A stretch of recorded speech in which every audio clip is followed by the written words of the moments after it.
صلیبیوں کا دوسرا لشکر، جس کی تعداد 40,000 تھی، راہب پطرس یعنی پیٹر کی زیر قیادت روانہ ہوا۔ انہوں نے بھی بلغاریہ کے عیسائی باشندوں پر ظلم کے پہاڑ توڑے۔ بلغاریہ اور ہنگری کو فتح کرنے کے بعد ایشیائے کوچک کی اسلامی حکومت پر حملہ آور ہوئے۔ سلطان کلج ارسلان سلجوقی بڑا غیور حکمران تھا۔ وہ اپنے 15,000 مجاہدین کے ساتھ اس لشکر پر ایسے ٹوٹ پڑا کہ صلیبی لشکر کی صفیں الٹ کر رکھ دیں۔ راہب پیٹر اور اس کے 3,000 ساتھیوں کے سوا، جنہوں نے ایک ساحلی علاقے میں پناہ لی ہوئی تھی، باقی سب صلیبی مسلمانوں کی تلواروں کا شکار ہو گئے۔ اس خوفناک شکست سے راہب پیٹر کا تقدس اور شہرت خاک میں مل گئی۔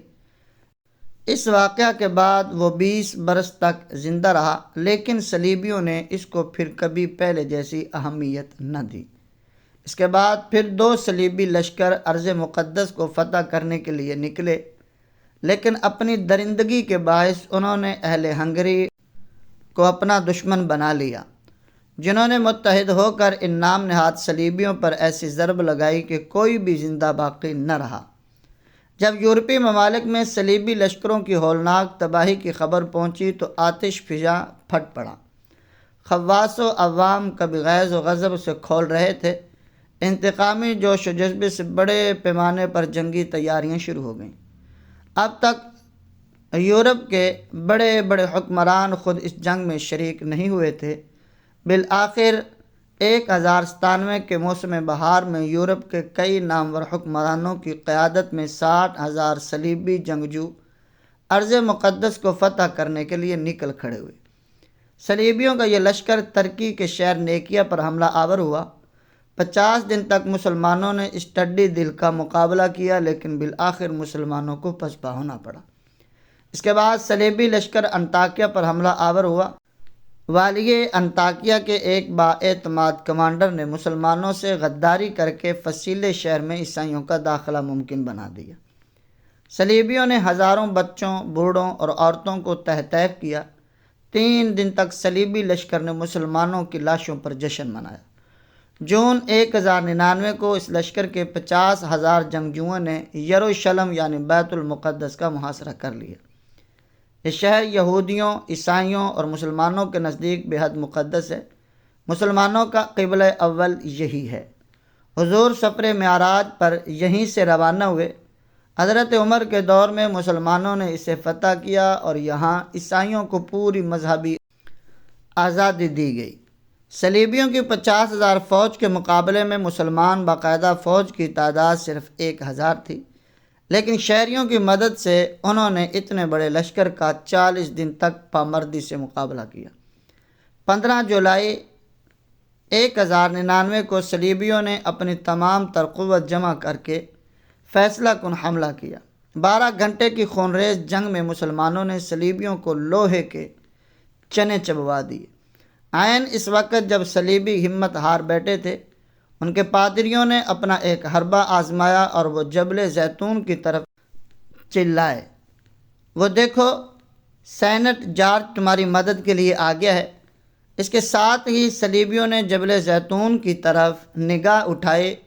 انہیں اس کی چوٹی پر ایک سوار دکھائی دیا جو اپنی سر کو ہلا ہلا کر صلیبیوں کو شہر میں داخل ہونے کا اشارہ کر رہا تھا۔ آسمانی سوار کی رہنمائی صلیبیوں میں جوش و خروش کے بڑھانے کا باعث بنی۔ صلیبیوں نے ایک خوفناک حملے میں مسلمانوں کے تمام دفاعی انتظامات درہم برہم کر دیے اور شہر میں گھس گئے اور مسلمانوں پر قیامت برپا کر دی۔ صلیب کے نام لیواؤں نے شہر میں داخل ہو کر ایسی درندگی اور سفاکیت کا مظاہرہ کیا کہ 70,000 شہری، بچے، عورتیں، بوڑھے اور جوان بے دردی سے ذبح کر دیے۔ مسجد اقصی میں گھٹنوں گھٹنوں تک خون جمع ہوا تھا۔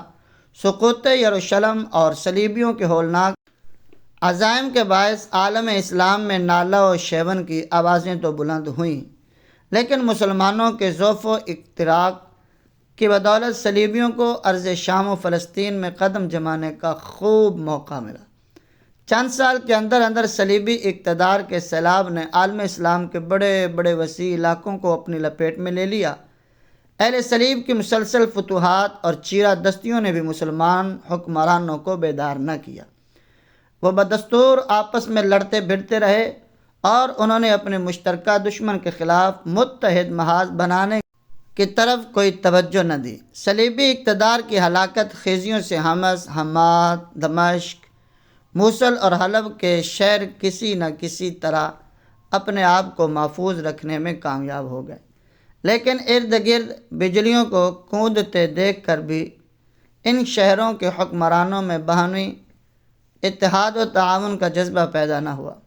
ایشیا کوچک کے مرد مجاہد کلج ارسلان اور مقامی امیروں نے کئی دفعہ صلیبیوں کو شکست سے دوچار بھی کیا، لیکن کسی ایک مرکز سے وابستہ نہ ہونے کی وجہ سے وہ اپنی کامیابیوں کا کوئی فائدہ نہ اٹھا سکے۔ بغداد کی عباسی خلافت اور مصر کی شیعہ فاطمی خلافت ایک دوسرے کی حریف تھیں۔ ان کا ایک مرکز پر جمع ہونا امر محال تھا اور اپنے طور پر ان میں اتنی سکت نہ تھی کہ عیسائیوں سے نبرد آزما ہو سکے۔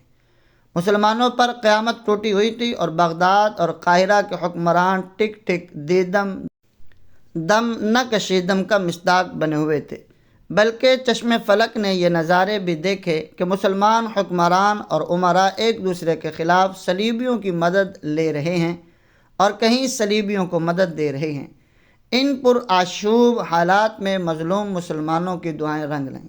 شام کے افق پر ایک درخشندہ ستارہ نمودار ہوا جس نے مسلمانوں کے پوئی مردہ قلوب کو امید و یقین کے نور سے معمور کر دیا۔ فرشتہ رحمت بن کر ظاہر ہونے والا یہ ستارہ عماد الدین زنگی تھا، جو صلیبیوں کے مقابلے میں بے سہارا مسلمانوں کے لیے ڈھال بن گیا۔ اس نے اپنی مجاہدانہ ضربوں سے صلیبیوں کی صفوں میں جگہ جگہ رخنے ڈال دیے اور صلیبی اقتدار کی چولیں ہلا دیں۔ والی موصل شام کی حیثیت سے اس نے صوبے کے نظم و نسق کو بہتر بنایا، فوج کو مضبوط کیا اور پھر اس نے عیسائی قلعوں پر لشکر کشی شروع کر دی اور کئی علاقے فتح کر کے اپنی سلطنت میں شامل کر لی۔ عالم اسلام اس کی کامیابیوں پر شاداں و فرحاں تھا کہ 1146 میں ایک رات ایک غدار غلام نے اسے سوتے ہوئے شہید کر دیا۔ عماد الدین زنگی رحمہ اللہ کے بعد اس کے مجاہد صفت بیٹے نور الدین زنگی نے صلیبیوں کے خلاف باپ کے مشن کو جاری رکھا۔ صلیبی جو عراق و شام پر قبضہ کرنے کے خواب دیکھ رہے تھے، جب ان کے حکمران جوسلین کو اڈیسا کے مقام پر نور الدین زنگی نے ذلت آمیز شکست سے دوچار کیا تو سارا یورپ غم و غصہ سے کھول اٹھا۔ اڈیسا کے پادریوں کی فریاد پر بلاخر پوپ نے اعلان کیا، ارض فلسطین کے عیسائیوں کی مدد کرنا خداوند یسوع مسیح کے نام لیواؤں کا فرض اولین ہے۔ اگر وہ اس وقت نہ اٹھے تو یروشلم یعنی بیت المقدس کو بھی اپنے ہاتھوں سے گنوا بیٹھیں گے۔ صلیبیوں کو بیت المقدس فتح کیے 45 سال گزرے تھے اور عیسائیوں کے دلوں میں اس عظیم الشان فتح کی یاد ابھی تازہ تھی۔ عین اسی زمانے میں سرزمین یورپ میں ایک پراسرار راہب نمودار ہوا جس کی مسحور کن شخصیت اور شعلہ بیانی نے پھر سے یورپ میں آگ لگا دی۔ یہ شخص سینٹ برنارڈ تھا۔ سینٹ برنارڈ کی دھواں دار تقریروں نے یورپ میں وہی کیفیت پیدا کر دی جو صلیبی جنگ کے پہلے مرحلے میں راہب پطرس نے کی تھی۔ 1146 میں فرانس میں ایک بہت بڑا اجتماع ہوا جس میں شاہ فرانس لوئی ہفتم نے صلیب کی بالاتری کے لیے جنگ میں شرکت کا اعلان کیا۔ جرمنی کا شاہ کانٹ بھی اس مقدس جنگ میں شامل ہو گیا۔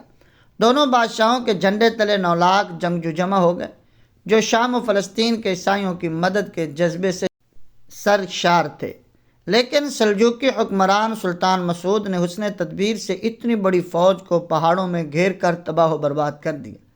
شاہ فرانس اور شاہ جرمنی اپنی بچی کھچی فوج کے ساتھ یروشلم پہنچے تو یروشلم کے بادشاہ بالڈون کے ساتھ مشاورت کی اور مسلمانوں پر ضرب کاری لگانے کے لیے دمشق کا محاصرہ کر لیا۔ والی دمشق نے نور الدین زنگی سے مدد طلب کی تو مجاہدین کے ساتھ عازم دمشق ہوا۔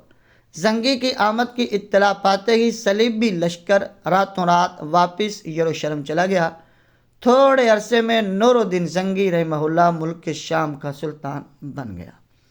ہسٹوریکل پوائنٹ کے معززین، ہماری آپ سے ریکویسٹ ہے کہ آپ ہمارے یوٹیوب چینل ہسٹوریکل پوائنٹ کو سبسکرائب کر کے نوٹیفیکیشن آن کر لیں تاکہ ہماری ہر آنے والی ویڈیو آپ تک بر وقت پہنچتی رہے۔